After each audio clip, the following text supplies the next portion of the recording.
একসময় বামপন্থীদের রাজত্ব ছিল পশ্চিমবঙ্গে। রমরমা সেই শাসনের মেয়াদকাল ছিল 3 দশকেরও বেশি। 2011 সালে তৃণমূল কংগ্রেস বা টিএমসির জয়ের মাধ্যমে রাজ্যটি শাসনভার অর্পিত হয় মমতা বন্দ্যোপাধ্যায়ের ওপর। টানা 3টি বিধানসভা নির্বাচনে জয় পেয়ে নবান্নে দিদির দিনগুলো ভালোই কাটছিল। তবে এবার জনগণের ম্যান্ডেট পেলেন না তিনি। জনতা বেছে নিল হিন্দুত্ববাদী দল ভারতীয় জনতা পার্টি বিজেপিকে। দলটির জয় কেন হলো, পশ্চিমবঙ্গে এবং এর বাইরে এই জয়ের কি প্রভাব পড়বে, টিভিএস এক্সপ্লেইনারে চলুন জেনে নেই। সজীব হোসেনের প্রতিবেদনের সঙ্গে আছি তামান্না খন্দকার। 2016 সালে পশ্চিমবঙ্গ বিধানসভা নির্বাচনে 294টি আসনের মধ্যে বিজেপি পেয়েছিল মাত্র 3টি আসন। তবে পরের বার অর্থাৎ 2021 সালে দলটি পায় 77টি আসন। এদিকে 2019 সালের লোকসভা নির্বাচনেও দলটির ঝুলিতে পড়ে পশ্চিমবঙ্গের 42টি আসনের মধ্যে 18টি আসন। ভোটের হার এক লাফে বেড়ে দাঁড়ায় 40.25%। ফলাফলগুলো পর্যালোচনা করলে দেখা যায় সময়ের পরিক্রমায় তৃণমূল থেকে বিজেপির দিকে ঝুঁকছেন পশ্চিমবঙ্গের বাঙালিরা। বিশ্লেষকরা বলছেন কেন্দ্রীয় সরকারের প্রতিফলন ঘটেছে পশ্চিমবঙ্গেও, সেই সঙ্গে দীর্ঘদিন টিএমসির শাসনে ক্লান্ত জনগণ। মানুষ অনেকদিন থেকে একটা রাজনৈতিক দল অনেকদিন ক্ষমতা থেকে মানুষ একটা পরিবর্তন চায়। যেটা দেখা যায় নর্মাল একটা ট্রেন্ড, যে সে অনেকদিন ক্ষমতা থেকে ট্রেন্ডটা দেখি কি অবস্থা। বিজেপি একটি হিন্দুত্ববাদী দল। তারা পশ্চিমবঙ্গের মসনদে বসলে মুসলিমদের অবস্থা নাজেহাল করে ছাড়বে। তৃণমূলের নির্বাচনী প্রচারণায় এটিই ছিল মূল মেসেজ। বিজেপি ক্ষমতায় আসা মানেই রাজ্যে কট্টর হিন্দুত্ববাদী রাজনীতির প্রসার ঘটবে, যা সাম্প্রদায়িক সম্প্রীতি নষ্ট করবে।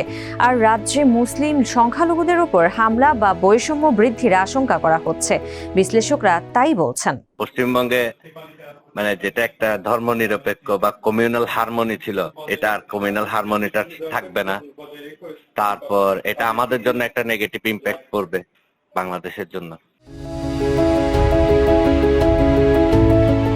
তৃণমূল কংগ্রেস সরকারের আমলে পশ্চিমবঙ্গ বেশ কিছু কেন্দ্রীয় প্রকল্পের বরাদ্দ পায়নি বা কেন্দ্র তা আটকে দিয়েছে বলে রাজ্য সরকার বারবার অভিযোগ করেছে। এই দ্বন্দ্বের মূল বিষয়গুলো ছিল মূলত দুর্নীতি ও স্বচ্ছতার অভাব বনাম রাজনৈতিক বৈষম্যের অভিযোগ।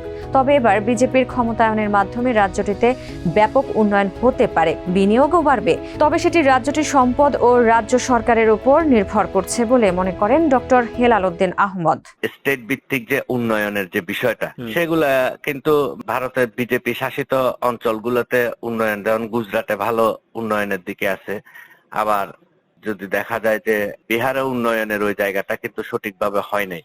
তো সেই হিসাবে এখানকার যারা থাকবে, এটা বিজেপি পাইছে বলে উন্নয়ন হবে সেটা বলা কঠিন আর কি।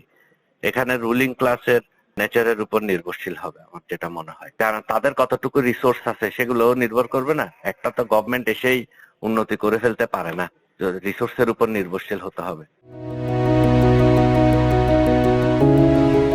আন্তর্জাতিক আইনের তোয়াক্কা না করে তিস্তার পানি থেকে দীর্ঘদিন বাংলাদেশকে বঞ্চিত করে আসছে ভারত। এক্ষেত্রে দেশটির সঙ্গে দীর্ঘদিন ধরেই একটি চুক্তি করতে চাইছে বাংলাদেশ। 2011 সালে তার খসড়াও তৈরি হয়েছিল। তবে বাস্তবায়নের পথে প্রধান বাধা ছিলেন মমতা বন্দ্যোপাধ্যায়। তার পতনের মাধ্যমে এই চুক্তির পথ সুগম হলো বলে মনে করেন জাহাঙ্গীরনগর বিশ্ববিদ্যালয়ের আন্তর্জাতিক সম্পর্ক বিভাগের অধ্যাপক ডক্টর খালিদ কুদ্দুস। যেহেতু তিস্তা চুক্তিটা এতদিন প্রতিবন্ধকতা ছিল মমতা ব্যানার্জি, আমরা ধরে নিতে পারি যে একটা আশা সঞ্চার হলো, বা দুই পক্ষ থেকে যেহেতু দুইটা দেশের মধ্যে একটা পজিটিভ চিন্তা ভাবনা আছে, এটা হয়ে যাওয়ার সম্ভাবনা বা আমরা আশা রাখতে পারি আর কি, যে যেটা এতদিন আসলে একদম টোটাল প্রতিবন্ধকতা ছিল সেটা একটা সম্ভাবনার দুয়ার খুললো আর কি। তবে অধ্যাপক হেলাল উদ্দিন আহমদ মনে করেন তিস্তা চুক্তি অগ্রগতি অনেকটা নির্ভর করবে বাংলাদেশ সরকারের অধিকার আদায় করে নেওয়ার দক্ষতা ও ক্ষমতার উপর। সেটা আমাদের গভর্নমেন্টের অ্যাক্টিভিটিস এর উপরে কতটুকু লেভারেজ পেতে নিজেদেরকে বার্গেনিং করতে পারে সেটার উপর নির্ভরশীল হবে। ওই জায়গায় কিছুটা গতি পেতেও পারে। এশিয়া প্যাসিফিক অঞ্চলের ঘটনা বিষয়ক ম্যাগাজিন ডিপ্লোম্যাট এর একটি প্রতিবেদন বলছে, সম্প্রতি ভারত থেকে বাংলাদেশে অনুপ্রবেশ বেড়েছে রেকর্ড হারে। 2025 সালের 7 মে থেকে 2026 সালের 26 জানুয়ারির মধ্যে ভারত সরকার প্রায় 2500 জনকে জোর করে সীমান্ত পেরিয়ে বাংলাদেশে প্রবেশ করিয়েছে।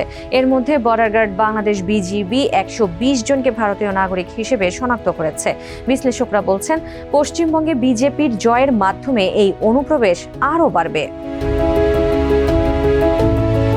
টানা 3 বার ক্ষমতায় আসার কারণে টিএমসির মধ্যে ব্যাপক দুর্নীতি ঢুকে পড়েছিল বলে অভিযোগ রয়েছে। সেই সঙ্গে জনগণের আশা আকাঙ্ক্ষা পূরণ হচ্ছিল না, তারই প্রতিফলন ঘটেছে ব্যালটে। দীর্ঘ 15 বছর টিএমসির শাসন থেকে এবার বিজেপির দিকে ঝুঁকল পশ্চিমবঙ্গের জনগণ। এবার দেখার পালা, ভারতে ক্ষমতাসীন দলটি জনগণের আশা কতটা পূরণ করতে পারে।